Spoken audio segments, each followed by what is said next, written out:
Ser Podcast. Con año y medio de retraso, al fin llega a los cines la nueva entrega de James Bond. Sin tiempo para morir es la última película de Daniel Craig como 007. Hablamos con el actor de su carrera en esta saga y de quién será su sucesor o sucesora. Además, la cartelera echa humo con Benedetta, la monja lesbiana y revolucionaria de Paul Verhoeven, y mira al drama de los refugiados con Mediterráneo.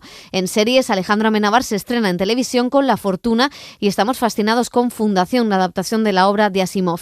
Cojan las palomitas porque el menú es completo. ¡Acción!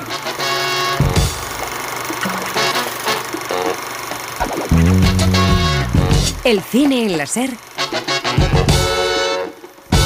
con Pepa Blanes.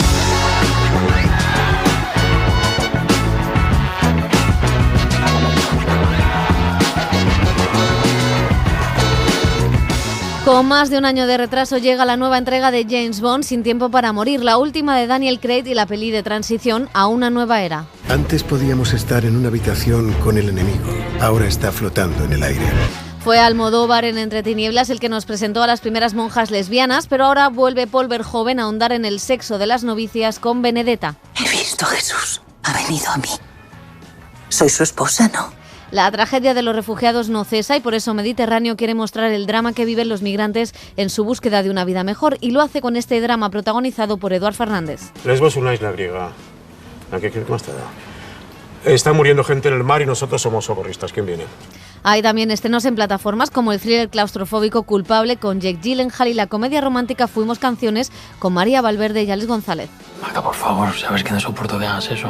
No, yo no te soporto. No, yo no te soporto. Nuestra conexión era intensa. Y tan intensa. Y en televisión tenemos Nuestro propio Tintín, una serie de aventuras y de defensa de la cultura de nuestro país que firma Alejandro Amenábar y que se titula La Fortuna. Entonces, ¿qué vais a hacer en el gabinete con este tema? No nos podemos quedar callados. No.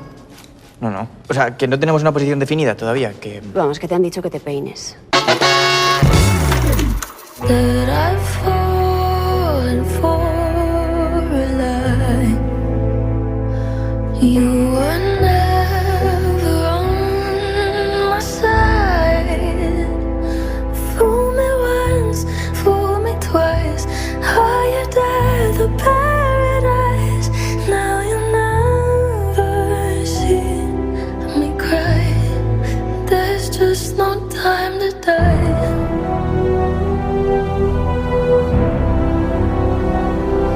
Las películas de James Bond son todo un acontecimiento. Esa reliquia de la Guerra Fría sigue llenando salas de cine y congregando a públicos diferentes que saben cómo toma el martini o qué coche usa. Esta es la entrega más complicada, ahora veremos por qué. Leo Castro, José Manuel Romero, ¿qué tal? ¿Cómo estáis? Hola, ¿qué tal? Preparadísimos. Preparadísimos para James Bond. Bueno, decíamos que es una entrega muy complicada. Primero porque es la despedida de Daniel Craig, el último agente 007.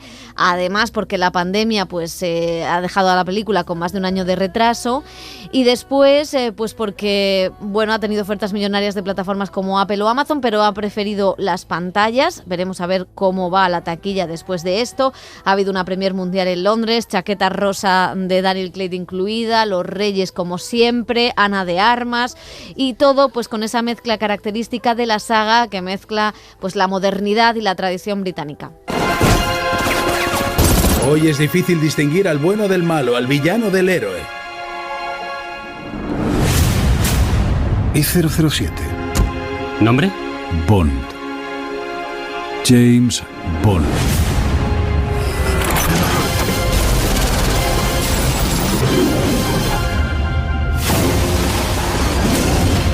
James Bond.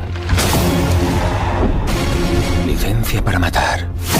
Tú me has obligado a hacerlo. Sin tiempo para morir es esta película que dirige Cary Fukunaga, director de series como True Detective, Maniac o de la película Beasts of No Nation.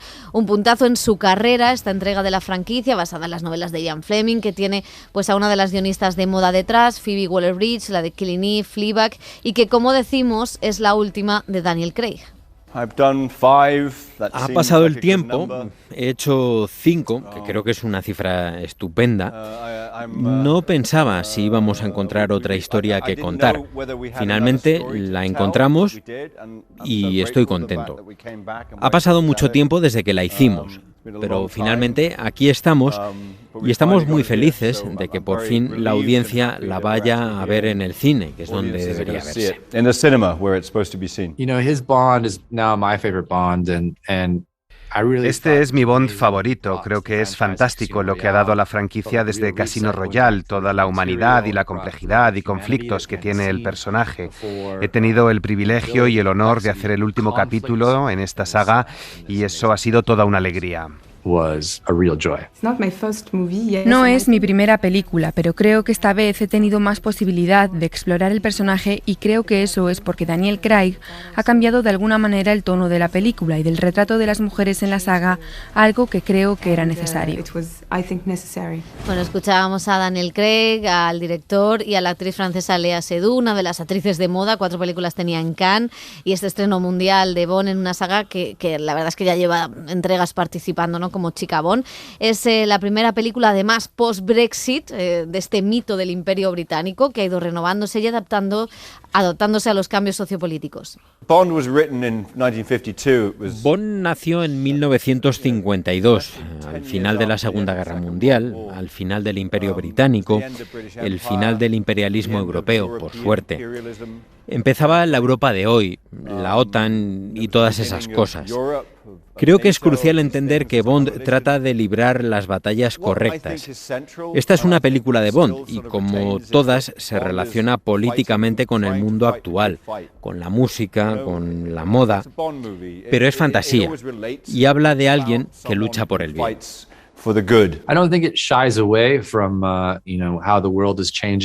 No creo que hable de los cambios, sino más bien, que es lo interesante de las películas de Bond, que refleja el mundo tal cual es. No se puede obviar la salida de la Unión Europea, o la OTAN, o el Brexit, o cualquier situación hacia la que el mundo se está moviendo ahora. Bueno, hay poco de Brexit y hay poco de OTAN, hay más de coronavirus en esta película. No sé si os parece que ha perdido fuelle. Creo que es el primer Bond que acaba... Bueno, es que, claro, es complicado decir cómo va a acabar. Alerta spoiler, que me echan. Pero sí que es verdad que es el primer Bond que tiene un arco del personaje, que empieza y acaba. Vamos a decir una cosa más sensata. No sé qué os parece este cierre final.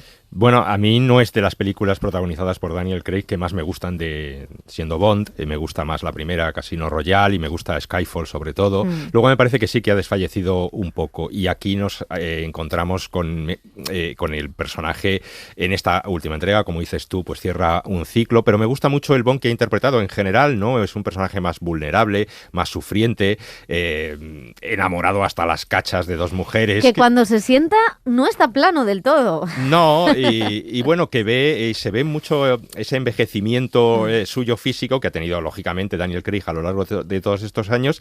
Se ve también en el mismo personaje, a diferencia de los demás Bond, que envejecían, pero seguían teniendo esa vitalidad juvenil e incluso sexual. Aquí incluso pues se le ve eso, que ya también por los tiempos que corren, ya ni Ana de Armas quiere acercarse. Ya nadie se acerca a él, le ven como una vieja reliquia, e incluso todo lo que él hace, todos estos guiños de el vodka y tal, también parecen un poquito antiguos y que cierran una época, ¿no? A mí la película no es que me haya decepcionado, pero tampoco me ha entusiasmado.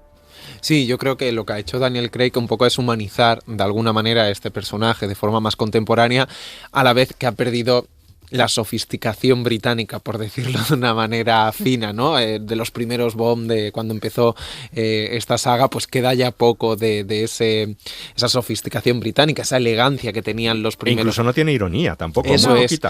Claro, incluso ese humor británico, ¿no? Sí. Se le ha ido dejando por el camino, pues en esta nueva era, en este siglo XXI, donde se hacen productos de forma tan masiva, y yo creo que también, de alguna manera, esta saga se ha visto arrastrada por el cine de superhéroes, por el cine de acción, ficción contemporáneo a la hora, sobre todo, de la complejidad narrativa o de las tramas que abren, cierran, de la longitud, ¿no? Ha perdido un poco la sencillez argumental o narrativa que tenían las primeras pelis de Bond, las originales, que eran, bueno, pues espionaje, pero con una sencillez y un encanto. Y aquí lo ha complicado todo mucho más para hacerlo más grande, más espectacular, más fallero, porque de lo que importa es la pirotecnia. Tiene escenas, yo creo que esta entrega muy interesantes y muy disfrutables, por ejemplo la de La Habana, no diremos más. Ana de Armas es estrella por 10 minutos, sí. Tampoco diremos más, pero se la quiere ver mucho más. Mucho más que Alias y Dux, por ejemplo. Yo creo que tiene mucho más carisma en lo poco que está en pantalla. Incluso la Sana Lynch tampoco. Total. Me parece que está mucho mejor Ana de Armas. Muchísimo mejor, no abarca eso. Y bueno, claro, luego la historia se le pueden sacar muchas lecturas. Yo la veo un pelín descafeinada. Me parece disfrutable, entretenida, un gozo volver a ver esta película en pantalla grande, que es donde se tiene que ver. Igual que fue Fast and Furious en julio y dio hace unas semanas, y bueno, sí que es motivador volver al cine de esta manera. Y sí que creo que, aparte de disfrutable y todas las pegas que le hemos sacado, es una buena despedida para la saga de Daniel Craig, que yo creo que él también estaba ya renqueante, además con este año y medio de retraso que ha alargado todo mucho más, ¿no? Su despedida, y le ha impedido estar en otro tipo de películas como Puñales por la espalda, que lo vimos en un registro diferente, y ahí sí que sacaba esa vena cómica que podría tener este Bond y haría funcionar mejor quizá algunos de las piezas de la película. Sí, es que yo creo que es un problema de guión, fundamentalmente, ¿no? Que le falta acidez.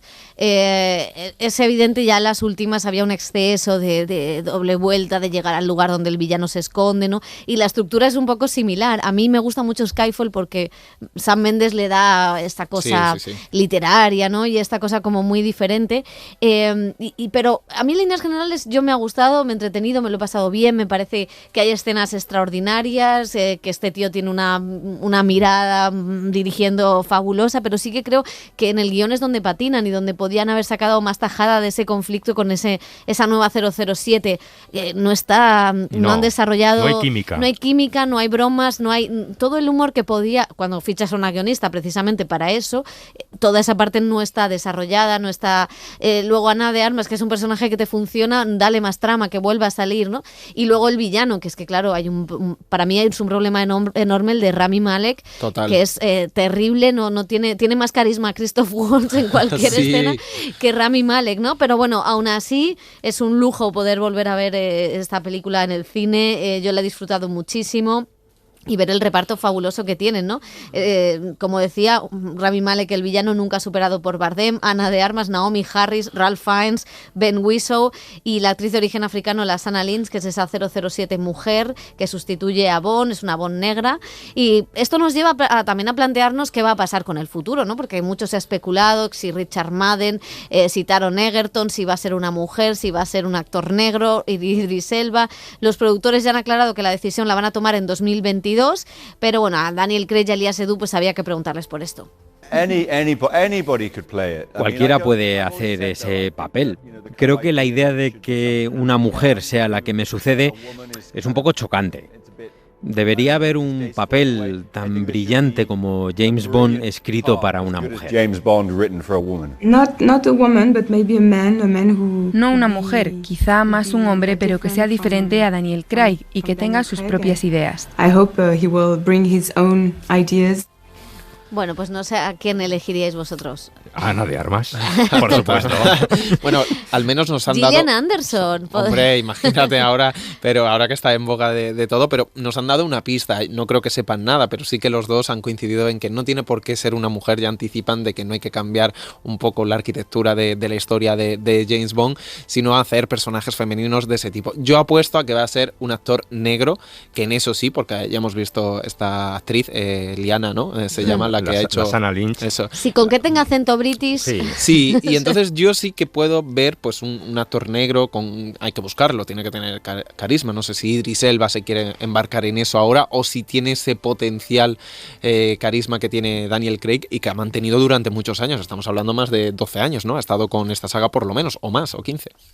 El cine en la SER con Pepa Blanes. ¿Esto es una monja? Y esto es un jamón. LSD causa la metamorfosis. Es Almodóvar cantando, ya hablaremos de Almodóvar la semana que viene, no canta precisamente Madres Paralelas. Bueno, Bond es el gran estreno sin duda, el que tiene que arrasar en taquilla después de meses de incertidumbres y después de esa fiesta de Yo voy al cine, ¿no? Una iniciativa de entradas a precios reducidos que ojalá se vuelva a repetir próximamente, que ha revitalizado un poco la taquilla, ha tenido salas llenas, una buena recaudación y como decimos, pues ojalá Bond siga por ese camino, logre un buen número de venta de entradas. Y también el siguiente estreno, Benedetta, por eso lo de las monjas, thriller erótico de Paul Verhoeven, director que nos ha marcado a generaciones y generaciones con películas como Instinto Básico, Showgirls, Delicias Turcas, y que ahora pues sigue montando escándalos, el último en Nueva York, con esta monja lesbiana, una santa que vivió en el siglo XVII y que lo de la libertad sexual lo llevaba a rajatabla. ¿Bartolomé ha hecho algo para molestarle? No. ¿La odia por algún motivo? No. ¿Siente algún afecto por ella? Lo que siento es compasión, sí. Por su sufrimiento. ¿Incluido el que usted le inflige? Sí, pero el padre Ricordati dice que eso nos guía hacia Dios, nos hace fuertes. Nuestro sufrimiento, pero no el de los demás. Hay ese duelo entre Benedetta y la madre superiora Charlotte Rampling que da un miedo tremendo. Bueno, Virginie Efira es otra de las actrices francesas en alza, hablábamos antes de Léa Seydoux, es Benedetta y junto a ella están en el reparto, como decimos, Charlotte Rampling como la madre superiora, Daphne Patakia, la novicia y Lambert Wilson. Con Efira hablamos en Cannes de lo que había sido rodar esta película llena de humor, de desnudos y de denuncia al poder religioso. Enjabónate bien. ¿Cómo te llamas? Sor Benedetta, ¿y tú? Bartolomé. Tenía miedo de que la controversia fuera mayor, pero no ha sido así. He hablado con gente que conozco que son religiosos y no han visto nada malo, porque entienden el cine de Paul Verhoeven y entienden que el personaje se mueve entre la fe y en cómo lidiar con su libido. La película no critica la fe, critica el poder político y religioso. Bartolomé está erotizada, pero es normal, es el personaje que desata la pasión. Sin embargo, no lo está mi personaje. Me he descubierto que no soy nada sexy en esta película. No temáis. El cometa es la señal de que el Señor nos protege. La peste no tocará Pesia. Habla del poder de las creencias, de la fe, de que hay algo más grande que nosotros y de alguna manera cuando haces una película también hay un acto de fe, porque hay algo más grande que tú cuando lo estás haciendo. Es de alguna manera una creencia colectiva. Sentimos tu presencia. Alabado sea. Hay muchos elementos divertidos. Cuando conoces a Paul y ves su filmografía entiendes que hay mucha ironía en lo que hace. Me gusta mucho eso porque permite hablar de cosas muy profundas desde otro nivel. Intentas seducirme con habilidades de ramera. Poco sé de sus mañas. Y tampoco quiero saber por qué usted las conoce. Para los desnudos es mejor tener a un director que ame como él todo lo que rodea a la sexualidad.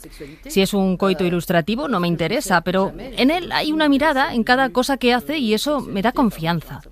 El guión es brillante. Si hubiera otro director, pues no sé qué hubiera pasado. Hay muy pocos directores que se hayan interesado en ese específico lenguaje corporal. Bueno, pues para la nueva ola de puritanismo, Verhoeven también dejaba en Cannes este mensaje. In general, people when they have sex, they take their clothes off. Decía que en general la gente cuando tiene sexo se quita la ropa. Y eran las risas de la sala de prensa cuando le preguntaba el del New York Times, ¿no? Por el puritanismo y por el escándalo que podía provocar Benedetta, que al final no ha sido tanto. No, claro, decía Verhoeven que es que era el texto, no son un ensayo histórico sobre pues aquellas declaraciones que frente al Tribunal de la Inquisición dijeron las dos de lo que hacían esta pareja de monjas lesbianas en la cama. Y claro que es que era lo que hacían, nadie puede poner el dedo en la llaga porque era la realidad, ¿no?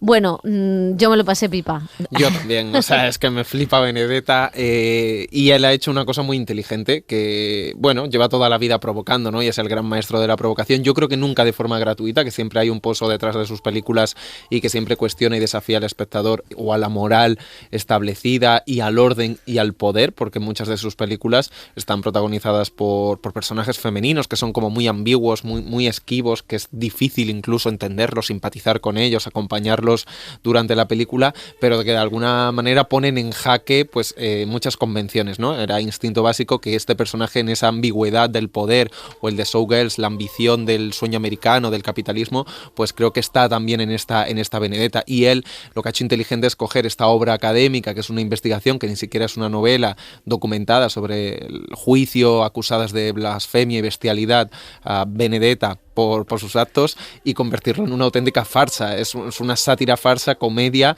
como lo queramos llamar, en la que en algún momento, cuando empieza, crees que va a ser pues un drama europeo subversivo, como podría ser él, ¿no? En lo formal o en lo estético mucho más académico, por así decirlo, y luego él se da un disfrute y un despiporre de delirios místicos y representaciones de Jesucristo, de dildos tallados, de nuncias o sirvientas embarazadas por nuncios.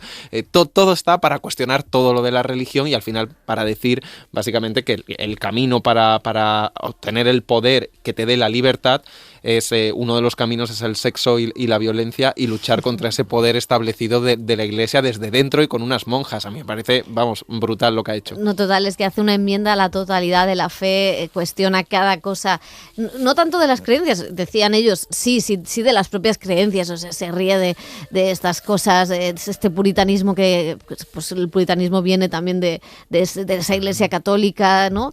Y luego de todo el poder religioso, o sea, cómo esta mujer de repente es capaz de poner allí a todos a saltar los conventos, ¿no? Y simplemente una tía que además solo va por experimentar su placer, es una niña rica, y que la dejen tranquila, ¿no?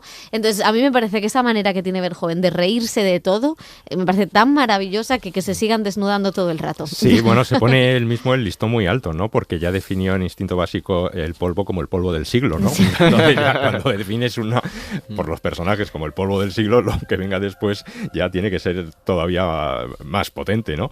Pero a mí es un director que me gusta ver sus películas, siempre provocativas, siempre incisivas, incluso las que no tienen esa gran carga sexual, como El libro negro, por ejemplo. A mí me gustó mucho esa película, también hablando de la Segunda Guerra Mundial, del colaboracionismo dentro de la sociedad holandesa que había, en fin, que es un director siempre provocador, siempre incisivo, y siempre es un gustazo ver las películas. Y con 83 años, que es bastante heavy lo que hace. Y luego una última parte de la película, que con la parte sexual y los dildos y tal ha quedado, yo creo que al final también está hablando un poco de las noticias falsas, de los nuevos mesías de nuestros tiempos, que dicen, pues he visto esto y me arrogo cualquier discurso, competencia, y una turba me sigue. Y realmente Benedetta hace eso, lo hace en su beneficio para obtener una libertad y un poder, ¿no? Entonces, hasta en eso es muy interesante conectar el siglo XVII y a esta Benedetta con la actualidad.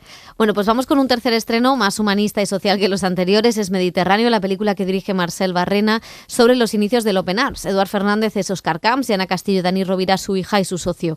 Es una película que busca reflejar pues el drama de la inmigración, y en la que han participado varios refugiados salvados por esa ONG. Óscar, te quiero presentar a Santi Palacios, es fotógrafo.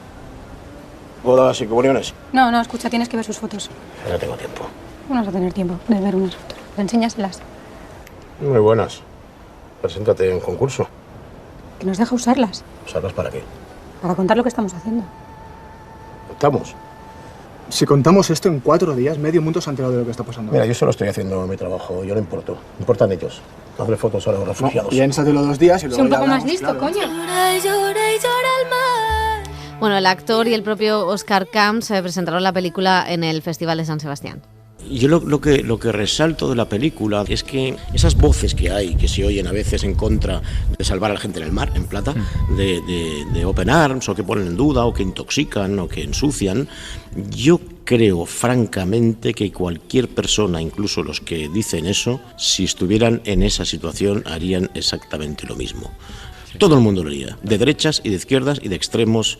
Por tanto, yo creo que me gustaría despertar conciencias o humanidad con esta película y ver que hay cosas en las que podemos estar todos juntos, y lo demás es ensuciarse uno personalmente el alma, francamente. Si esta película puede llegar a las personas y puede sensibilizar y puede hacer ver que lo importante es la vida, ¿no? que todo lo demás es anecdótico y accesorio, pero preservar la vida, salvar una vida o ayudar a salvar una vida es lo más grande que puede hacer el ser humano, ¿no? Un ser humano por otro. Así es que todo lo demás es discurso y discurso sociopolítico, ¿no?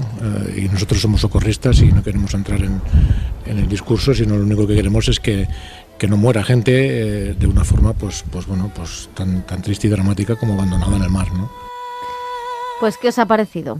Pues como decían el director y el protagonista Eduard Fernández, que es una película que refleja ese impulso primero que tiene cualquier ser humano por salvar a un semejante que se está ahogando frente a los impedimentos políticos que hay en todo este drama. Es una película que a ratos me ha conmovido muchísimo, me parece que está excelente Eduard Fernández, me gusta mucho Dani Rovira en un papel bastante distinto a esas comedias que hemos visto, ¿no? Y por las que se ha hecho tan famoso, esos monólogos de humor, ¿no? Y un personaje con bastante densidad, y en líneas generales es una historia muy bien llevada, además de los conflictos personales del propio protagonista con su hija.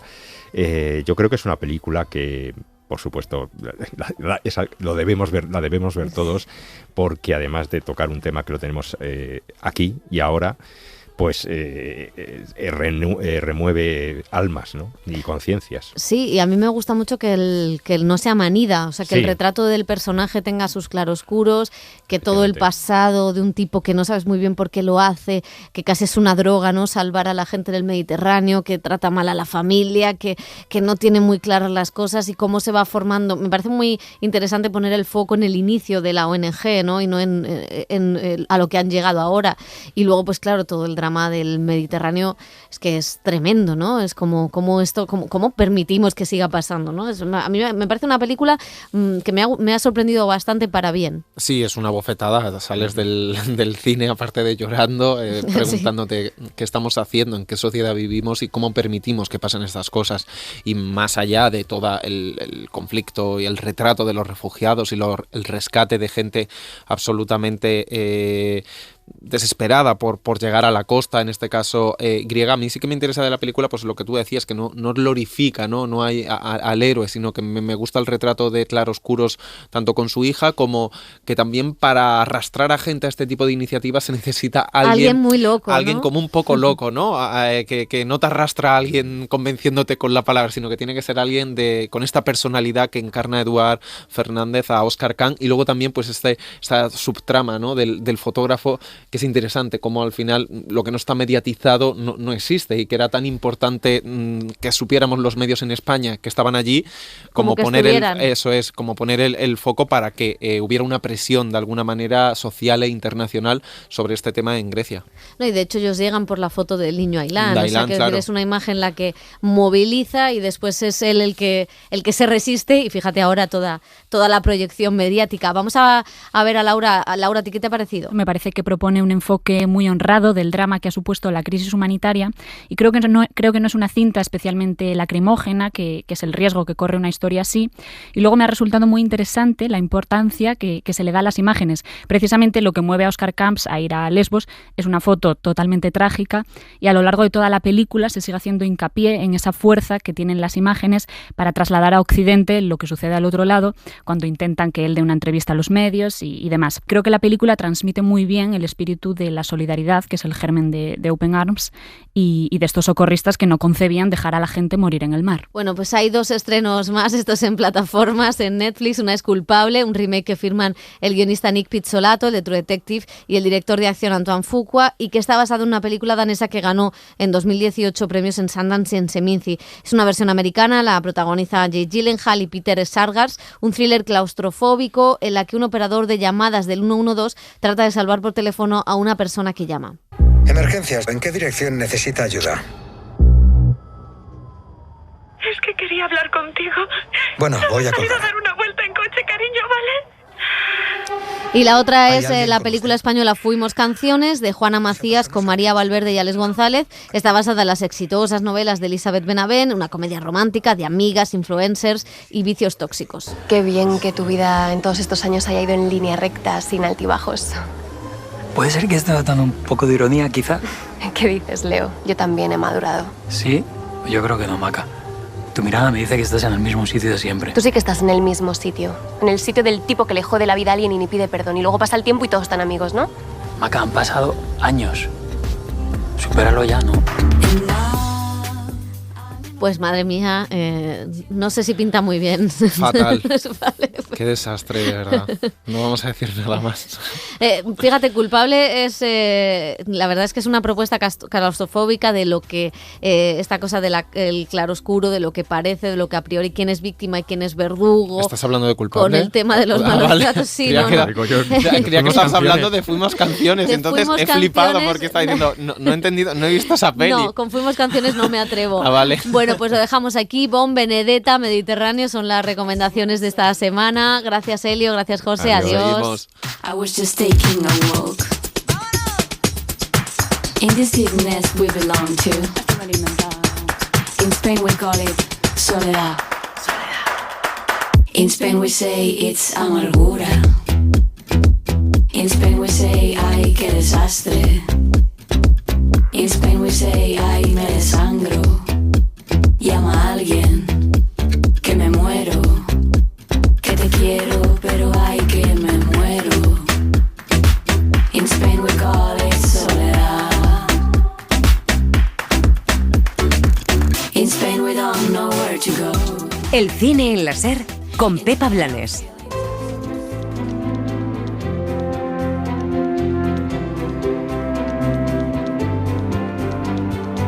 Las series. Y así, aventureros, con esta música que dan ganas de ir a buscar tesoros, abrimos la sección de series de televisión. Dani Garrán, ¿qué tal? ¿Qué tal, Pepa? Muy bien. Y sigue con nosotros, por supuesto, Romero. Y vamos a empezar con el gran estreno de la semana. Es un estreno español y supone el salto a la televisión de un señor que ha ganado un Oscar, ha ganado muchos Goyas, ¿no? Que es Alejandro Amenábar. Sí, ese señor del que usted me habla ha escrito el guión de La Fortuna junto a Alejandro Hernández y dirige sus 6 capítulos. Es una adaptación de la novela gráfica El Tesoro del Cisne Negro, de Paco Roca y Guillermo Corral, y gira alrededor de una nave encontrada por una empresa cazatesoros. Con todos los indicios apuntando a que se trata de los restos de un navío español, un par de jóvenes se embarcan en una aventura burocrática para intentar recuperar el tesoro como patrimonio de su país. El nuevo diplomático del Ministerio de Cultura, un joven motivado y con ganas de aprender, es el que arranca esta expedición. Aquí no necesitamos un diplo. ¿Un qué? Un diplomático. Pero como nos obligan desde Moncloa, tuvimos que convocar la plaza. Pero yo he aceptado este puesto porque iba a ser el asesor diplomático del ministro. Claro, y yo soy el jefe del gabinete y aquí me tienes haciendo de telefonista. Si es que desde la crisis no levantamos cabeza. Claro. Mira, Alejandro, aquí lo que necesitamos son funcionarios. Pero funcionarios, de verdad, que luchen por promover nuestra cultura, no diplomáticos encorbatados.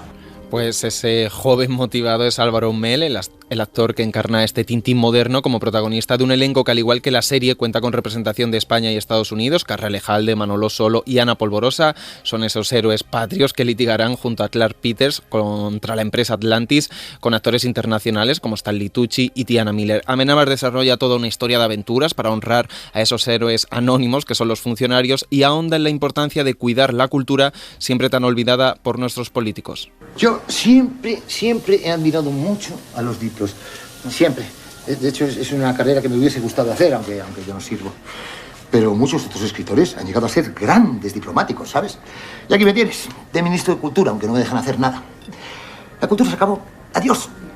Este país no entiende que la cultura es lo más importante. Lo es todo.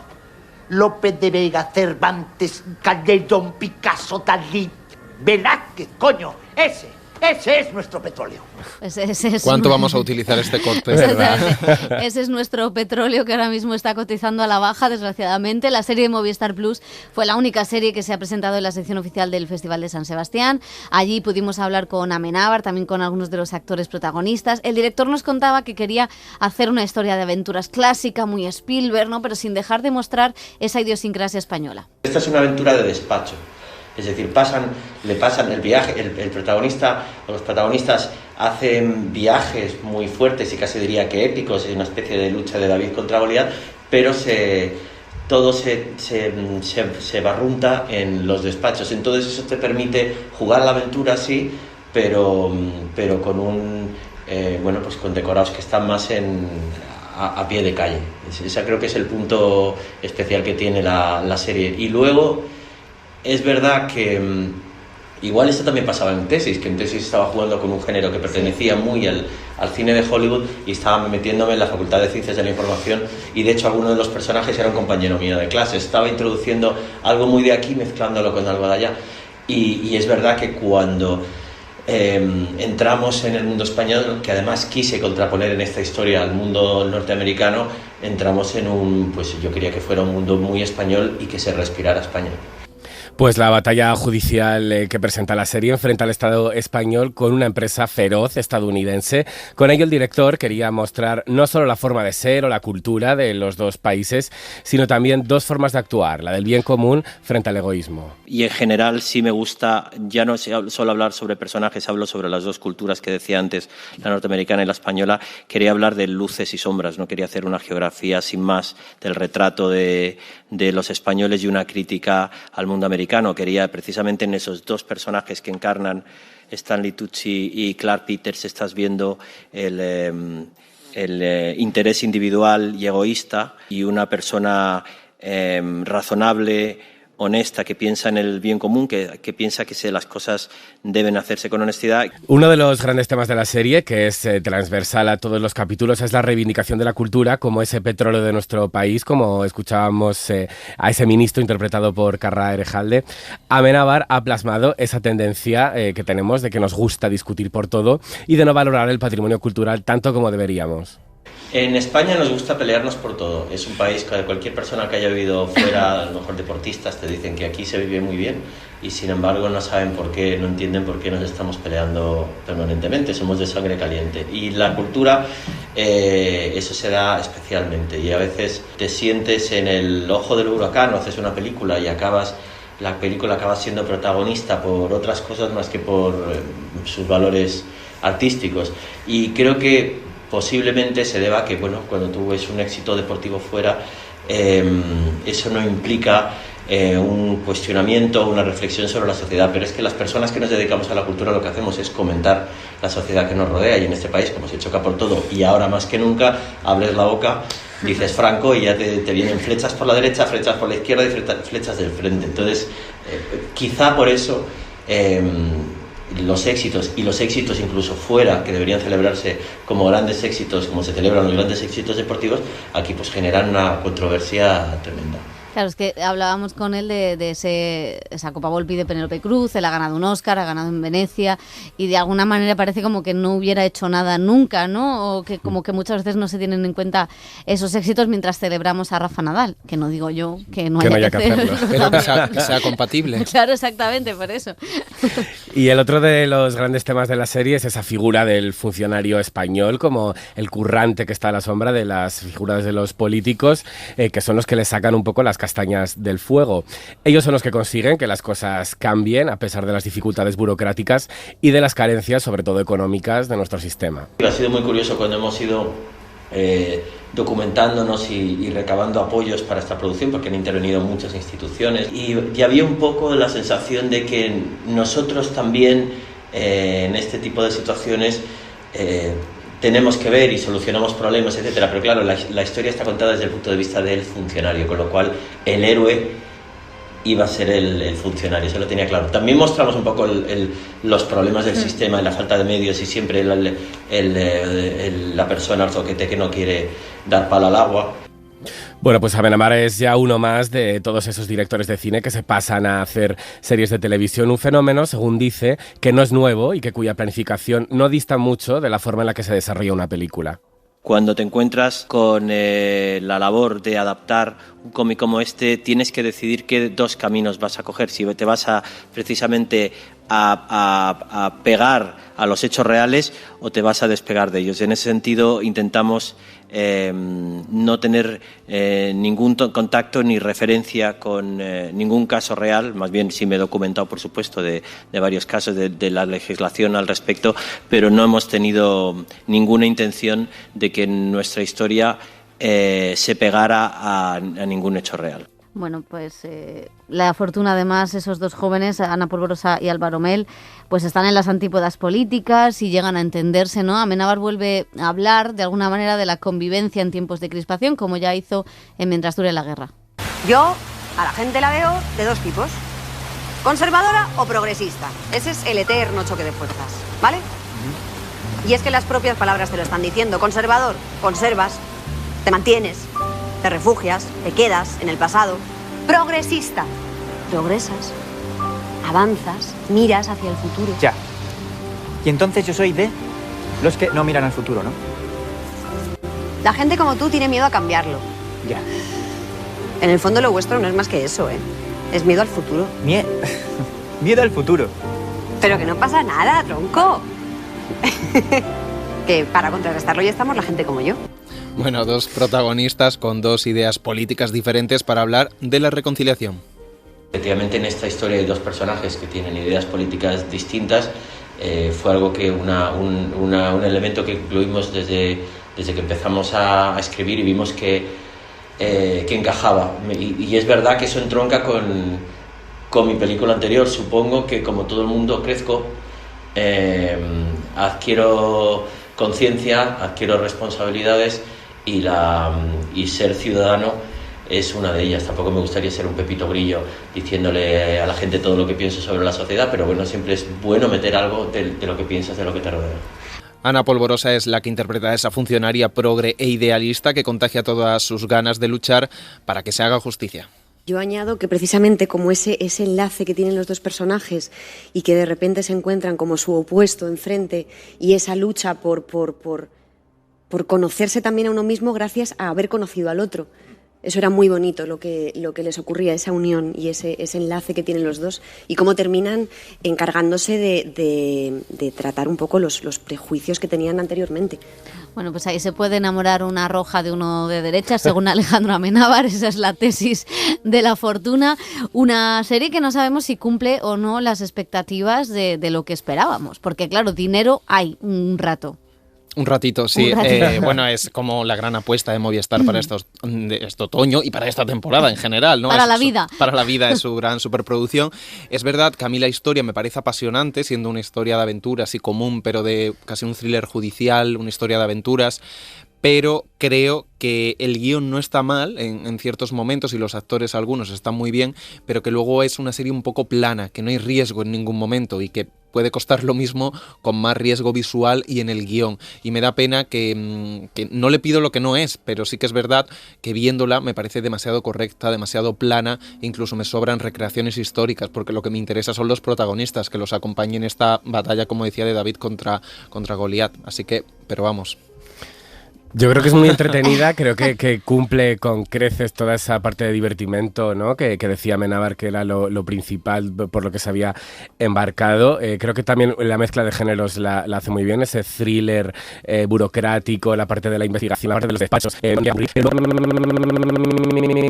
Creo que a la hora de hacerlo arriesga muy poco y la trama esa amorosa entre los dos jóvenes también diluye un poco toda la parte de la aventura y creo que el final y el clímax de la serie se ve un poco desde el principio, sabe a dónde te va a llegar perfectamente y no hay mucho riesgo y no hay mucha intriga. Entonces esperaba un poquito más de la marca Amenábar. Fíjate, hay riesgo en cosas en las que yo no me imaginaba, ¿no? Como esa defensa a ultranza de la cultura, que me parece además que llega en un momento muy importante, o la cosa de la reconciliación, que ya venía él hablando de esta cosa, que quizá a mí me parece como demasiado manida, ¿no? El estereotipo de los dos personajes, el llavero de España, o sea, me parece un poco ya como demasiado fácil, pero sí que es verdad, o el hecho de que meta fosas comunes, eso me parece que Almodóvar, Amenábar y Saura estén hablando de las fosas comunes de la memoria histórica desde historias completamente diferentes, me parece muy atrevido. Y luego en la puesta en escena, sin embargo, lo que yo esperaba que fuera una cosa mucho más fuerte, me parece mucho más sencilla, ¿no? A mí me parece que es una serie que la he disfrutado muy bien, que es una serie de aventuras, me gusta mucho la propuesta, la la idea del cómic, el adaptarlo, el que se vaya a lo irreal muchas veces, ¿no? Con esos juicios, esas vueltas de tuerca. Me gusta el reparto casi, o sea, me voy acostumbrando a ellos, pero sí que es verdad que le falta algo más, le falta un escalón más, ¿no? Y luego es una historia sobre el patriotismo, las formas de ser patriota en sobre este país. Cómo hay que ser patriota defendiendo la cultura, como en el cine, en la SER. Efectivamente, hay muchas formas de ser patriota. No hay nadie más patriota que nosotros, así que... Pero vamos a dejar un poco España, vamos a pasar al gran estreno de Apple TV. Igual por esto nos quitan puntos, con el que entra en la primera división de la ciencia ficción. Parecía imposible adaptar una saga literaria tan densa como la de Fundación, de Asimov, pero ya se ha estrenado y Dani ya la ha visto.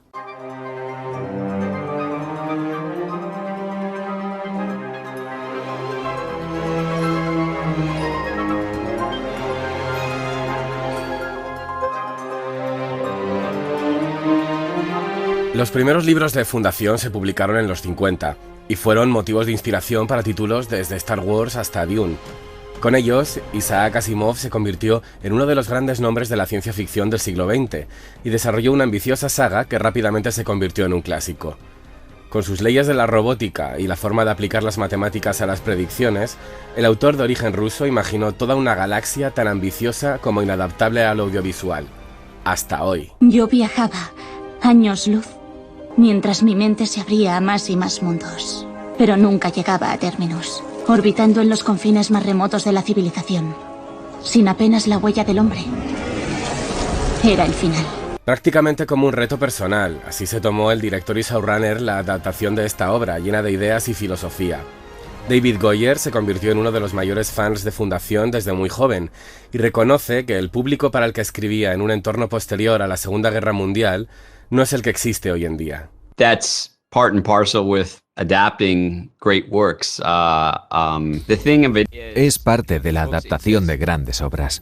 Sabes que los libros existen, pero la serie no son los libros. Todos sabemos que si la serie funciona, tendrá que llegar más allá de la audiencia que lee los libros y de las personas que se consideran fans de la ciencia ficción.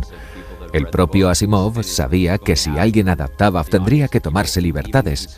En cuanto a la filosofía que contiene, muchas cosas importantes ocurren fuera de la pantalla o entre conversaciones.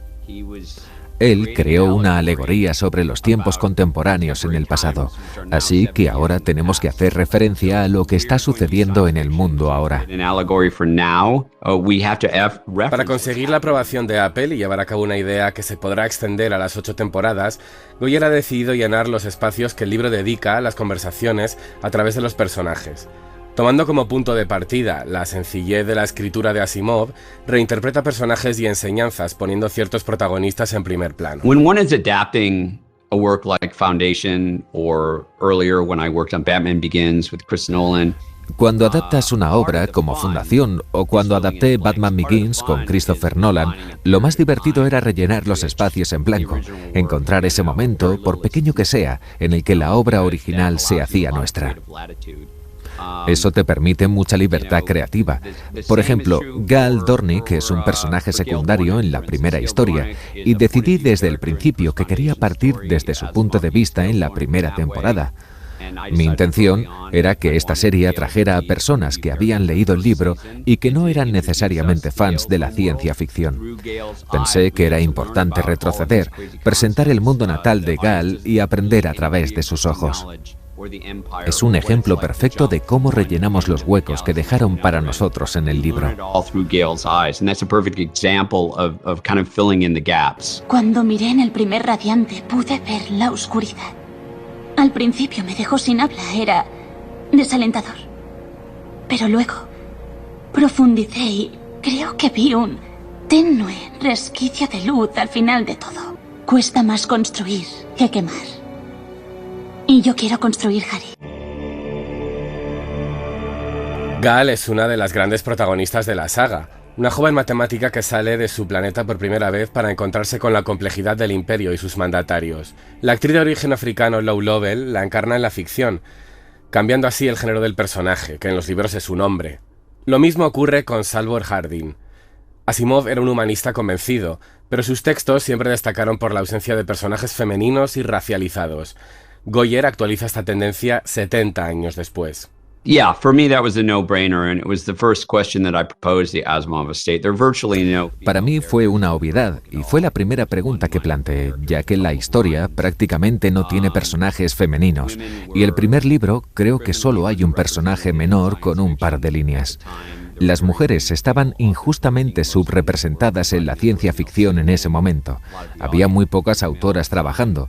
La mayoría de ellas estaban dirigidas por un hombre y obviamente vivimos en un mundo muy diferente. La primera pregunta que planteé a la hija de Asimov, Robin, fue cómo se sentirían si intercambiábamos a Gal y Sauber de género, y me apoyó.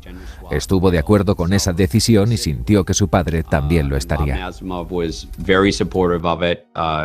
She agreed with the decision. She felt that her father would have agreed with the decision. Fundación abarca distancias imposibles y arcos de miles de años, pero todo se hace accesible a través de Hari Seldon, el matemático experto en psicohistoria que pronostica a través de la ciencia la inminente caída del Imperio y el largo periodo de caos y oscuridad por el que toda la galaxia deambulará.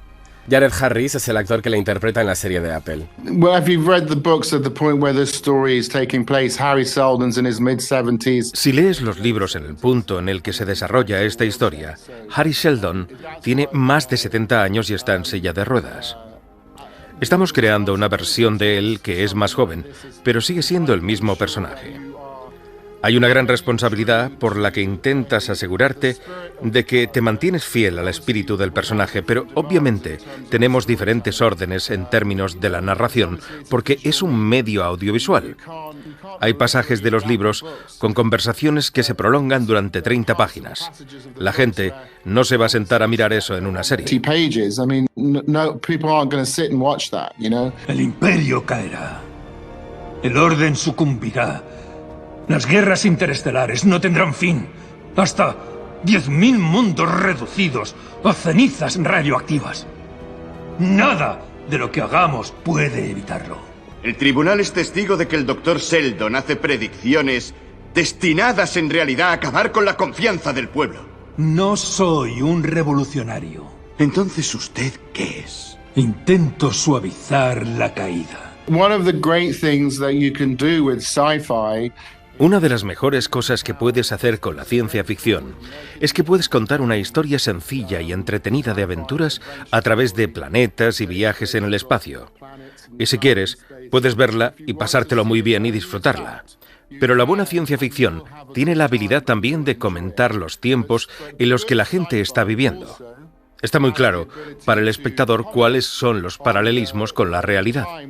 No intenta transmitir un mensaje deliberado de lo que está sucediendo, pero si miras con atención, verás los paralelismos de inmediato. La fundación original no tiene un villano claro, sino que los protagonistas se enfrentan a una gran institución, el Imperio, que se resiste a reconocer su decadencia. Esta adaptación lleva lo abstracto de esta idea a elementos más concretos, con la figura de 3 clones de diferentes edades y que convergen en el actor Lee Pace en su edad adulta. I can only bring to the character what I've got, which is, my body, my mind, my experience. Yo solo le puedo dar al personaje lo que tengo, mi cuerpo, mi mente, mi experiencia, la forma en la que entiendo las cosas. Además me encanta este género. Crecí leyendo El Señor de los Anillos y El Hobbit. Me encanta la ciencia ficción, especialmente este tipo de ficción especulativa que saca a los humanos del contexto de la Tierra en el siglo XXI. Ahora tenemos una muy confusa conversación circular acerca de la política estadounidense, el coronavirus, Internet. Lo que estamos tratando de investigar en esta historia es lo que significa ser humano. Es en lo que hemos estado trabajando en los últimos meses, y ahora es el momento de invitar a la audiencia a investigar con nosotros. Yo tengo mucho cuidado de no dar conclusiones sobre lo que creo que es. Tenemos una gran oportunidad de desarrollar ideas como ¿dónde está el alma en los humanos? ¿Está en el cuerpo? ¿Qué sucede cuando ya no tienes un cuerpo? ¿Aún la tienes? ¿Dónde está? Son cosas que se tratan mejor desde un plano espiritual. Are there certain things that are better explored through spirituality? ¿Imperio? Nos han informado de que en tus aposentos se ha descubierto un opúsculo escrito por Hari Seldon. Ha acumulado muchos seguidores. Personas que depositan su esperanza en cada palabra que dice Sheldon. Las palabras tienen el poder de avivar incendios, Sorlio. La ciencia ficción goza de un momento de esplendor en lo audiovisual. Fundación llega para superar a otras ficciones muy dignas del género, como The Expanse o Rise Bad Wolves, y ha coincidido con uno de los grandes estrenos en cines en los últimos meses, el de Dune, otra mastodóntica adaptación de una novela llevada al cine por Denis Villeneuve. I know some people have been comparing Foundation and Dune in the press. It's a bit of an unfair comparison. Sé que algunas personas comparan Fundación y Dune, y es una comparación un poco injusta, porque uno es un largometraje y la otra es una serie en emisión. Yo amo Dune y me encantó la película y también he leído los libros, pero esa historia tiene un solo mundo y nuestra serie es una especie de galaxia. Además, no creo que tengas que ser un fan de la ciencia ficción para disfrutarla. Creo que ambos pueden existir, y hay gente como yo que es fan de Dune y de Fundación, y después de décadas por fin podemos verla en pantalla grande. After decades and decades, both of them are being brought to screen. They don't cannibalize one another.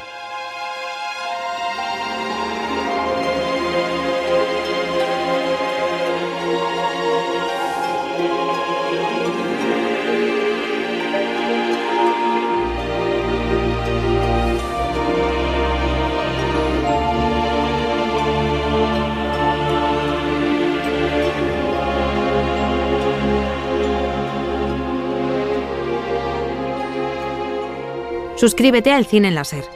Escúchanos en directo en la SER los sábados a las 7:30 de la mañana y los domingos a las 3 de la madrugada. Cadena SER. La radio.